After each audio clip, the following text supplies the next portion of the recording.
Hello, good afternoon to you there, and it's the latest episode in this Burnley career mode, and it's going to be against Preston North End, I presume. We do have a couple of friendly matches before then, and then obviously there's a home match with Sheffield Wednesday, which we may well sim at the end. But if we beat Preston, I can honestly say, hand on heart, I think we will be home and hosed, and then Forest to finish the season. We do have Championship does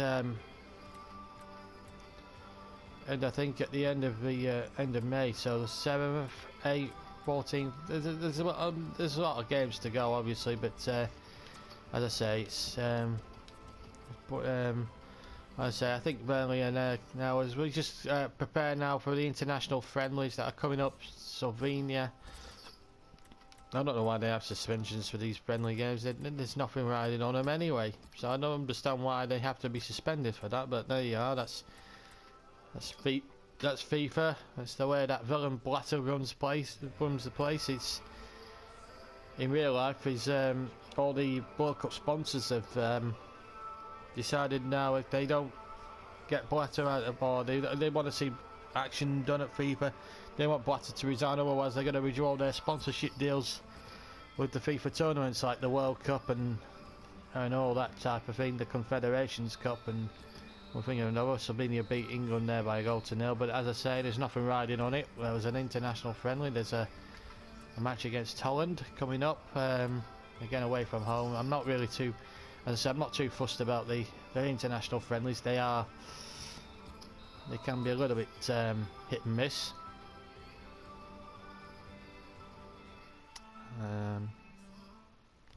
So there we go.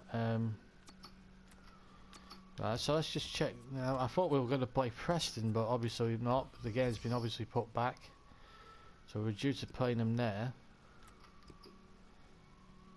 So I don't know how this is going to work, to be quite honest.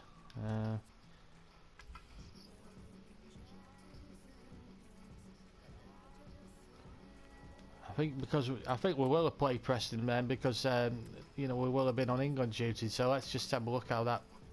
We're up to 83 points anyway, so we must have won against Preston anyway. Let's have a look at what happened there. Yeah, Sean Terry's completed his suspension, and it's nothing significant there. So let's see what happened in regards to the fixtures. Preston 1, Burnley 2. We didn't actually play it, but what we're going to do then instead, we were going to sim Sheffield Wednesday, but I think it's unfair of us to do a video and not concentrate on a home match, and we're going to play Sheffield Wednesday at Turf Moor, and that's where we're going to go now. So we're going to play this game, Burnley against Sheffield Wednesday. Can we move to 86 points and move potentially, perhaps, if other results go for us, 20 points away from second place and all those nasty playoff places? Surely with 10 games to go, we'll have it well and truly in the bag. So let's get over to Turf Moor and join a full house for Burnley.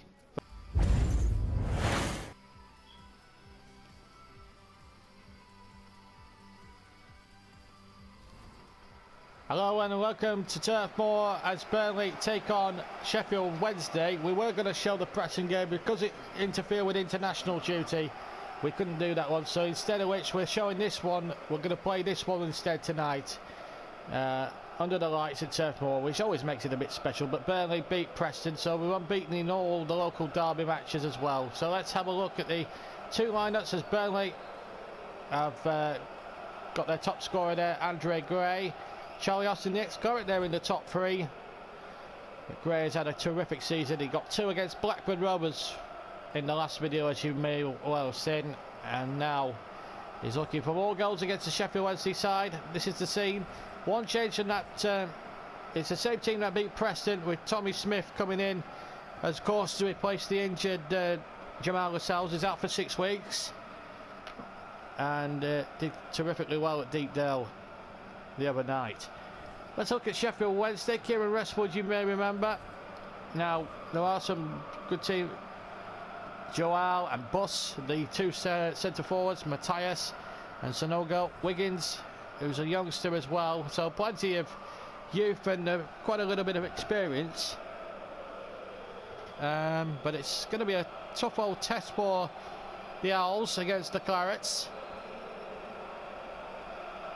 So we'll have to see how that one goes. Austin Bailey is the referee. And Sheffield Wednesday, of course, in those blue and white stripes. Dark shorts and white socks to get us away. Bailey, of course, in claret and blue. I need I remind you as we get underway. Here's Alex Lopez with an early touch. Dailina. Matthias. Away from George Boyd there. Not a bad footballing side. Here's Buss trying to play the ball towards Tommy Smith. Gale. Gray. It's Gray. Goal kick. Well, Burnley breaking it up in that midfield area. Sheffield Wednesday were going forward in the final third, and then Burnley just countered attacked and almost getting that opening goal there. Dailina with Tom Lees. Sanugo. Wednesday looking to recapture the glory days, of course, under Ron Atkinson and Trevor Francis in the early 90s. And they were League Cup winners and reached 2 cup finals in 93, both against Arsenal, but lost both time. A good spell in the Premier League, and then went down in 2000 and had an absolute rapid fall. It's been a few seasons in the third tier League One, and they're looking to get back up now. Here comes Sheffield Wednesday with Palmer. Good running there by Palmer, but it's knocked away, and here's Gale. Keogh has made a dart forward here from the back. Here's Gale again. Up against 4 Wednesday defenders. It's still... Oh, fantastic goal from Gale. And the goal's been coming right from the word go for the Clarets. 1-0 they lead. Well, he was on his own. It looked as if he was isolated against 4 Sheffield Wednesday defenders. And he absolutely whacked that past the keeper, who would be disappointed with the way he's let that one in. But Dwight Gale gets number 1 for Burnley, and they're up and running this evening. Odds-on favourites to win. Dwight Gale bags his 10th for the season. And the million and a bit signing from Crystal Palace upwards the scoring. It's a 1-0. And John Stutz's team looking in very good shape at the moment. Here's Busto trying to thread that through, but Matthias is there and then trying to bite it away from Boyd. Now Loughton along with ball forward, but Diana comes to the fore here, and Sonogo finds Lopez. We'll chip forward. Sonogo again inside the penalty area. Good running here, and he's got away from the defenders and has scored a cracking goal. You've got to say, from a even from a Clarets viewpoint, you've got to say hats off to him, because that was a fantastic finish. And Sheffield Wednesday had just grown into it in the last sort of 5 minutes or so, and this is a great run. Pass 1, pass 2, and Tom Eaton hasn't surprised from the soon moment he's hit it there from the edge of the 6-yard box. That's a great goal. And the best goals you'll see from an opposition side against Burnley this season, certainly at Turf Moor anyway. Amadou Sodogo, or Sogu, I don't know how you pronounce it, but I think that's how you do. But he scored a magnificent goal to bring it to 1-1. But Wednesday had just grown into it for 5 minutes, and that's all they needed. But here's Boyd at the other end. Good save by Westwood. And what looks to be maybe a foregone conclusion tonight, well, it's looking anything but at the moment for the Clarets, it's got to be said. Going into the game, 20-odd points clear of the pack.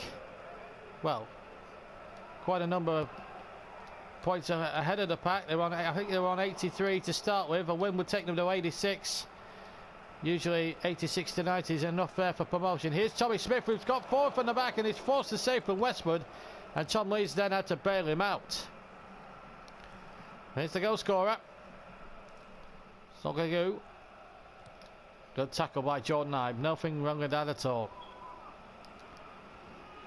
What he does make out now is Palmer takes possession and finds the goal scorer Sonogo. Chips that ball in, and it's Ibe again.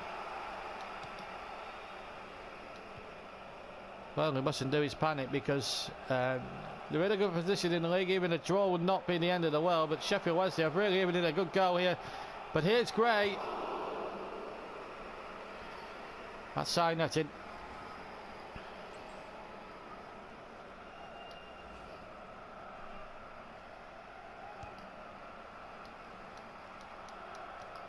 What a header won by Keown and into the path of Gray. He's done well again. He's isolated this time by 4 Wednesday defenders. He's beaten them all now.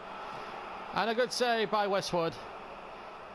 Well, he had to get his arm down to palm it out, but it was a very good save in the end, because this was bouncing wickedly and he got a good hand on that, Kieran Westwood, to be fair to him. Former Sheffield, former Sunderland goalkeeper, sorry, that's the one.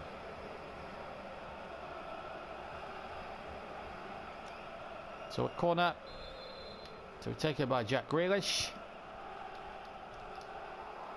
Header one. Will Hughes tries to pass it in towards Tommy Smith, who stayed forward from the back. Forces the save for Westmouth. Tommy Smith again. Angled was pretty tight, to be fair. And Palmer can get it away. Final minute of the first half. 1-1 is the score. And it's, although Burnley have had much the better of it, Wednesday have had spells in the game when they have threatened the Burnley goal. And they've scored a very good equalising goal. Here's Joao. And they're through again, but Boyd is there. Ball intended for Buss. And he couldn't get it through the eye of the needle. Here's Gray. He stops him. And there we are. Referee brings the first half to a close. 1-1 at the break. Burnley were the better team for most of it, but Wednesday had their spell and have equalised through that fella there in your picture, Sonogo. And Gale score for Burnley. And the half-time score is 1-1. Welcome back to the second half as Sergio Buss is replaced by former Watford man Forestieri. Number 45 there. Won promotion with Watford last season from the Championship, and so Burnley still have their full quarter of 11, but Buss didn't make too much of an impact in that first half, I have to say, from a Sheffield Wednesday viewpoint, as George Boyd goes on an early run in the second half. Barely attacking the McElroy end for the record as that ball comes in there towards Boyd, goes in towards Gale, but it's come out to Boyd. And will Boyd line up the shot? Deflected away for a corner. Tom Lees getting the vital intervention. Yep, and that was going places, that shot from George Boyd. Might have been going into the back of that net. And George Boyd himself is the man behind the corner. Here it comes. And a good save by Westwood. Pretty good goalkeeping there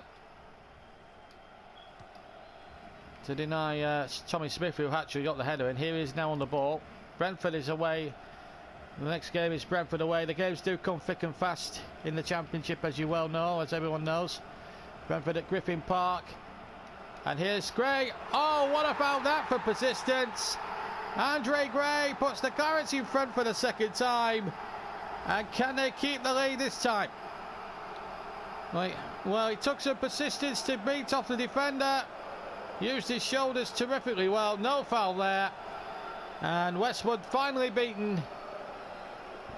And Andre Gray, for the first time this afternoon, just shakes off the challenge of Wiggins there and finishes it off superbly. The Clarets go back in front. And it's the 23rd goal of the season for Gray. And he took that ever so well. 2-1 to Burnley.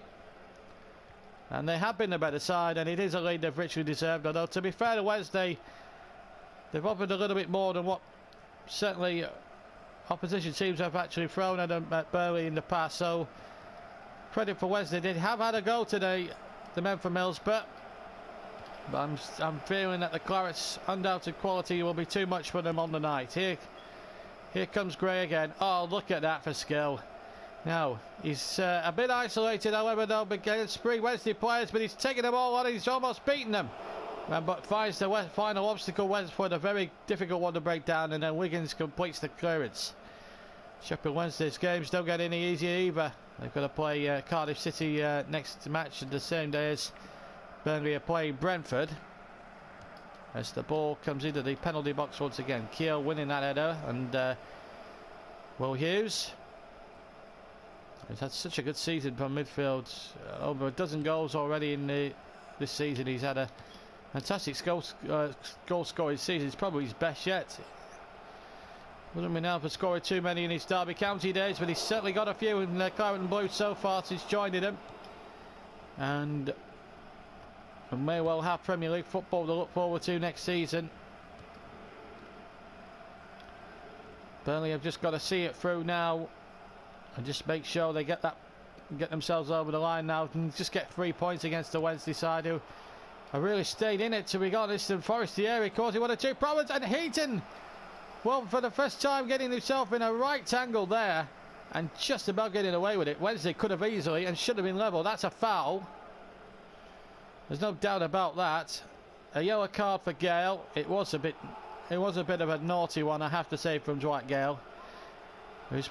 Well, he could complain. I think that's a fair decision from the ref. Let's have a look at it again. There's no doubt he's got a lot of the man and none of the ball. So what was he complaining about? I do not know. That's a Chinot. That's a Chinot that comes on for Lucas Yao, who's not really featuring much really today as an attacking force. As he comes on now. Well, can Wednesday rescue a point? And if they take inspiration from what Preston did at Turf Moor, even in the face of controversy, they've got a fair chance. Here comes the free kick. It's going to be a floater here, but Keogh did well. Lopez battling with Boyd, and Boyd can get it away now. He's got Grealish up ahead. He's onside here. Grealish could settle it now in the last 10 minutes. It's Grealish against Westwood. Westwood saves. Grealish again tries the rebound. Another good save there by Westwood, and Burnley get a throw, but it could have been so much better than that for the Clarets, and 3-1 would have given them at this stage very big breathing space. Instead it remains 2-1. That's not a good ball in the end, and it's given away, and Wednesday can break now with the substitute Shawona. Plays it over towards Sorigu, and here he comes again. Sorigu, he's running at George Boyd here, and what crosses has he got there? And oh, good header, and good piece of goalkeeping by Heaton. And this is why Tom Heaton is in the Burnley side. I think he's the best goalkeeper Burnley have had for a long time. Here's Gray now. He's got Gale if he wants him. Here's Gale. The goal's opened up and it's there. And Burnley this time sends Sheffield Wednesday packing. 3-1. Well, Wednesday have really put up a really gut-worthy display here today. They've taken Burnley more or less all the way, but have come up massively short here. And it's the finishing, like Dwight Gale's goal there, that's ultimately been the difference, really. And Wednesday, who have really put up a brave show against the Clarets today, have no answer to this rampant Burnley side. They're heading to the Premier League in rapid pace. It's not a question of if now. It's a question of when. 2 for Gale, 3 for Burnley. That is that now. Another good result, but it has been a workmanlike performance against the Sheffield Wednesday side, who have not given in, and they're still not giving in. And they should have scored a second. But the whistle goes anyway. Burnley get the 3 points, but my goodness, Sheffield Wednesday had to make them work hard for it. 2 goals for Dwight Gale, 1 for Andre Gray. Sorigu pulled one back for Sheffield Wednesday, who for a good spell looked to try and take the game to the Clarets, but in the end that extra quality Has sent Burnley home once again. 2 goals as you see there for Dwight Gale. And the final score then at Turf Moor is Burnley edge towards the promised land again after a year away. Dwight Gale can sense it's not far away now. Burnley 3, Sheffield Wednesday 1. What a great victory that was against the Wednesday, 3-1. We had to work away. It's fair play to Sheffield Wednesday for a mid-table team. They were playing really for nothing except pride and league and as high as league position as they could possibly go. They'd have to take some to catch up to Brighton here. I don't think they can reach the playoffs Wednesday, not with the games they've got left and the other teams winning around them. But let's. I mean, behind us now, the battle for second is the big issue at the moment. Middlesbrough and Wolves battling it out. You've got Brentford with a chance there, Cardiff for Derby, Fulham, Reading, QPR, Hull, Notts Forest and Brighton. All those teams could battle it out basically for 2 playoff places there. So you've got something in the region of about 6 or 7 teams who are battling it out for 2 places in the playoffs. That's something at the end of the day, really. And whoever gets into those playoffs will have earned the right to do that. I'll tell you that now. So we've only lost 3 games all season. We've won 26 out of our 37 so far. We're on 86 points. We've let in 82 goals. Let in 26, which I think, if I'm not mistaken, is the meanest defence in the division. Goal difference of plus 56. And looking very, very good now. And it's just a question, as I said in commentary in that Wednesday game, it's not a question of when we're going to get promoted. It's not a question of if we're going to get promotion, it's when we're going to get promotion, and that is the crux of the matter. We'll see these next couple of games for you now. Brentford got to the playoffs last year. We've got Andre Gray up against his old side here, and Gray actually scores, and Ashley Barnes gets a rare goal there as he comes on. And so does Ennings. He makes a rare appearance as well off the bench, and we win 2-1. Andre Gray there, just making sure. We've got some good news. Jamal Lascelles is back, but we're not going to risk him now. Not now. I think at the moment we're doing fantastic at the moment, and we're looking very, very confident now. We've got to play Derby. Will Hughes. As I say, I'm going to. Ben Mee can skedaddle for his wages at the moment. I've got better left backs than what he has at the moment. I like Ben Mee as probably a football in real life, but I don't think he's that good on this game, to be quite honest. So we play Derby at home, win 2-0. Boyd and Gray the scorers there, and at the moment we're having a good streak at the moment with so a win there for Hughes and Keogh against their old team. And we're actually guaranteed a playoff spot, which is quite extraordinary, really, because we're now on 92 points. I don't understand why it's taking so long for a playoff spot to be confirmed, really, because we're 20 points ahead now of our nearest challengers with basically 7 games left of the regular season to go. We know the playoffs are going to be between probably about 9 or 10 teams below us, but I don't think we're going to be any way soon in the playoffs anyway. So we're going to leave it there. We'll concentrate on we've got some big games coming up, of course. We're going to have a visit to the KC Stadium next up, and let's have a look at what we've got coming up. As I say, the KC Stadium is our next visit, and then home to Birmingham, away at Nottingham Forest. And then away match at Portland Road, home match at Middlesbrough, away at Molineux against Wolves, and then finally away at Cardiff on the last day of the season. And that should be that as far as the league is concerned anyway for this season. So we're going to see you for the whole game. Until then, have a good day, and I'll see you soon.